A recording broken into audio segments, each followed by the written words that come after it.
Sunday బాగా enjoy చేసిన తర్వాత మండే మార్నింగ్ బ్రేక్‌ఫాస్ట్ చేయాలంటే కొంచెం టఫ్ టాస్కే కదా!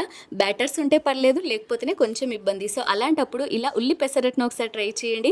ఫస్ట్ నేను మై న్యాచురల్స్ అనే ఇన్‌స్టాగ్రామ్ పేజ్ నుండి ఈ పెసర్లను ఆర్డర్ చేసుకున్నాను. వీళ్ళ దగ్గర హై ప్రీమియం క్వాలిటీ ప్రొడక్ట్స్ ఉంటాయండి. అండ్ చాలా రీజనబుల్ ప్రైజింగ్‌తోనే ఆర్డర్ చేసుకోవచ్చు. వీళ్ళ దగ్గర ఈ పెసర్లే కాకుండా ఇడ్లీ రవ్వ, మినప్పప్పు, చిట్టి ముత్యాల బియ్యం, బాస్మతి రైస్ ఇలా మన ఇంటికి కావాల్సిన రకరకాల సరుకులు అవైలబుల్‌గా ఉన్నాయి. వాళ్ళ పేజ్‌ని నేను కింద ట్యాగ్ చేస్తాను. పేజ్‌లోకి వెళ్ళి చెక్ చేసి ఆర్డర్ చేసుకోండి. ఒక కప్పు పెసర్లకు అరకప్పు బియ్యంని వేసి నీళ్ళను కూడా వేసి బాగా నీట్‌గా వాష్ చేసుకొని మళ్ళీ నీళ్లు వేసి రాత్రంతా నానబెట్టుకోవాలి. నెక్స్ట్ డే మార్నింగ్‌కి పెసర్లు బాగా నానినాయి కదా! ఇప్పుడు పెద్ద మిక్సీ జార్‌లోకి వేసుకొని కారానికి తగ్గట్టుగా పచ్చిమిర్చి, జీలకర్ర, ఉప్పు కావాలంటే కొంచెం అల్లం కూడా వేసి పెసర్లు మునిగేంత వరకు నీళ్ళను వేసి బాగా మెత్తగా గ్రైండ్ చేసుకొని ఒక మిక్సింగ్ బౌల్‌లోకి తీసేసుకొని మీకు నచ్చిన సైజులలో పెసరట్టుని వేసేసుకోవాలి. మంటను మీడియం ఫ్లేమ్‌లో పెట్టి బాగా ఫ్రై చేసుకొని ఉల్లిపాయ ముక్కలు, కొత్తిమీర, పచ్చిమిర్చి వేసుకొని ఫ్రై చేసుకోవాలి. పల్లి చట్నీతో సూపర్ ఉంటుంది. ట్రై చేయండి.